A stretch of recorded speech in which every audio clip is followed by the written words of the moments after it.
Марина, добрый день, меня зовут Айсена, и я рада приветствовать вас на нашей передаче «Актуальное интервью».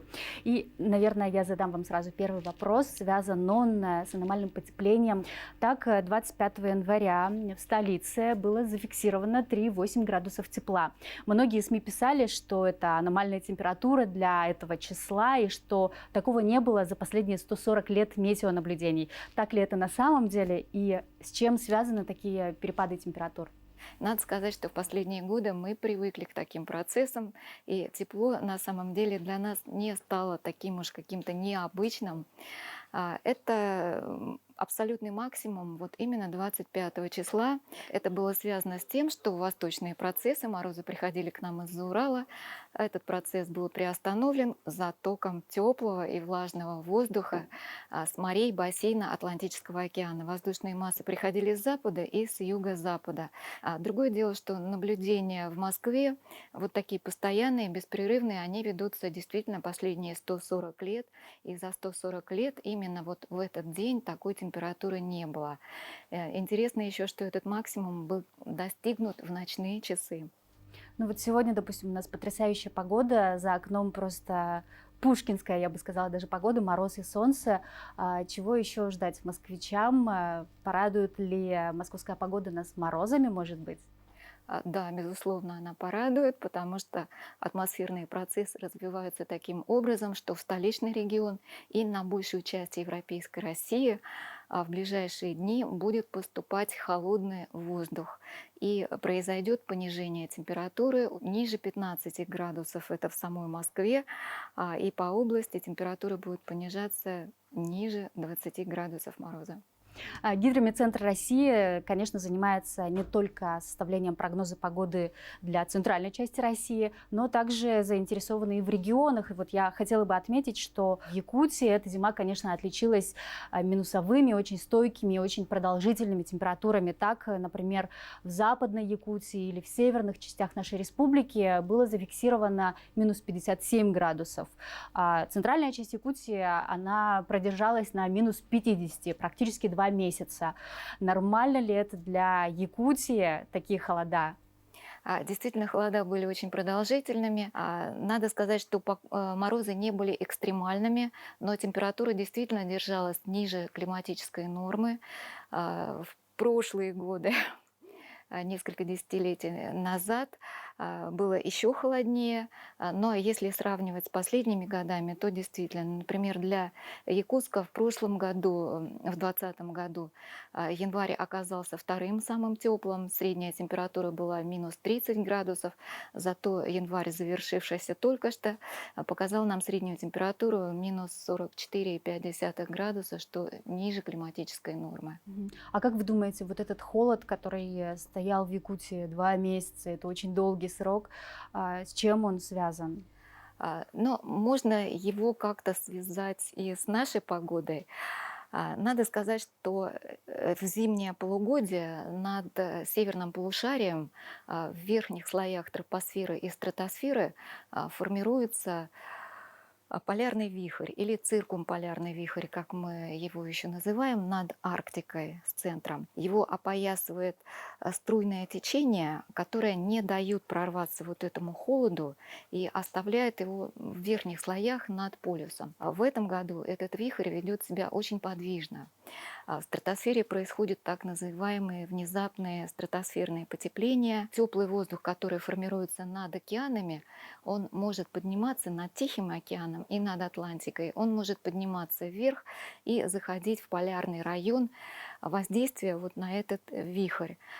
И происходит взаимодействие воздуха стратосферного и тропосферного.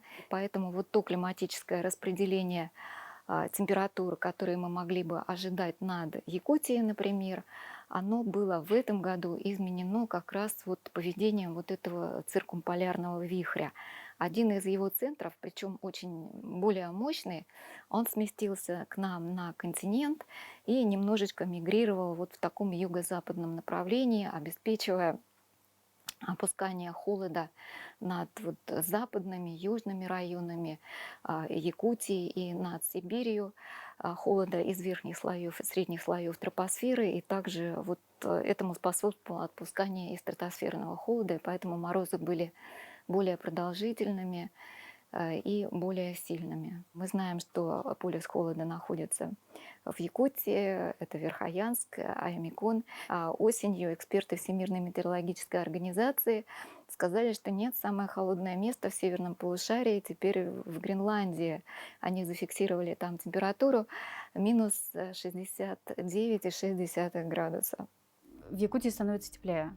Тренды температуры действительно нам показывают, что в Якутии во все сезоны года средняя температура повышается. Вы говорите о существовании трендов на температуры. Вот если обращать внимание на эти тренды, то как меняется температура по разным регионам России? На территории практически всей страны растет среднегодовая температура. Наименее значимые тренды — это северные районы и европейской, и азиатской части. Очень большие, высокие тренды на западе европейской России, на юге. И в зависимости от сезона здесь бывает просто по-разному в разных регионах. Ну, а если говорить о тумане, вот многие говорят, что признак холода — это туман. Что касается Якутска, вот на протяжении, наверное, 2 месяцев самолеты не могли приземлиться, не вылететь из аэропорта Якутска. Вот этот туман у вас он называется радиационным. Не нужно пугаться этого слова. Это связано именно вот с потоками тепла, потому что воздух получает температуру свою от поверхности. Если поверхность теплая, то воздушные массы нагреваются, и температура, в общем-то, с высотой падает. Это нормальное распределение температуры. А в зимний период, когда стоит антициклон, когда ясная погода, Земля, она теряет свое тепло и очень быстро остывает. И остывает воздух от поверхности. И поэтому у вас еще плюс такие вот низкие температуры отмечаются. Но в данном случае у нас получается, что температура с высотой в воздухе может повышаться. Образуется так называемая инверсия с задерживающим слоем. И поэтому туманы могут долго не рассеиваться. То есть они образуются при понижении температуры. Даже очень сухой воздух, низкая температура, там все равно будет содержаться влага, которая будет конденсироваться, может образоваться изморозь, могут появляться иголочки. Когда потеплеет, у вас воздух начнет двигаться, и просто будут уноситься, приподниматься вот эти клочья тумана, массивы тумана, и они будут рассеиваться. А каким будет это лето? Ну, пока трудно об этом говорить, эти вопросы, да, вот, наверное, вы вторая, кто задает этот вопрос. Просто еще рано. Росгидромет с участием нескольких научно-исследовательских подразделений составляет прогноз на вегетационный период, прогноз температурного режима и режима осадков в терминах отклонения от нормы. Но это происходит вот в 3-й декаде марта. Но о весне вы что-то можете сказать? Например, вот этот месяц какой у нас будет, февраль? Февраль, да, прогноз на февраль выпущен уже, и в европейской территории страны мы можем посмотреть, что получается теплый, и вот в северных, северо-западных районах тоже близко к норме температуры, но все-таки немного ниже нормы. И видим, что на большей территории Якутии температура будет близка к норме, но даже немного ниже. Тикси, Верхоянск, Аймикон, Якутск, Усть-Мая — везде температура будет ниже нормы. Да, здесь получается ниже нормы, а северо-восток, они просто подвержены вот влиянию Тихого океана. Он теплый в этом году. Как составляются гидрометеорологические исследования у вас здесь, в Гидрометцентре России, и как в целом работают метеорологи? Но надо сказать, что Гидрометцентр занимается, да, у него 2 направления. Это научно-исследовательское и оперативно-прогностическое. Наблюдениями за погодой мы не занимаемся. Этим занимается наблюдательная сеть, которая функционирует в рамках Росгидромета. Она также объединена в рамках и Всемирной метеорологической организации, потому что для прогноза погоды не только по нашей огромной стране, но даже вот по Центральному федеральному округу нам нужны данные со всего северного полушария для хорошего прогноза даже со всего глобуса. Наблюдательная сеть включает в себя метеостанции. Это сеть станций радиозондирования. И есть также данные, которые передают нам самолеты при взлете и посадке. Суда морские передают данные, и наибольшее количество данных для прогностических моделей мы получаем со спутников. Это 80-85% по разным оценкам. Затем существуют модели, в частности здесь, в гидрометцентре, действует несколько моделей. Это системы уравнений гидротермодинамики, которые хорошо описывают физические процессы. И рассчитываются эти уравнения, интегрируются на суперкомпьютере. А есть ли у вас какой-нибудь регион, за которым вы следите больше всего? Безусловно, большое место занимают опасные явления погоды, неблагоприятная погода.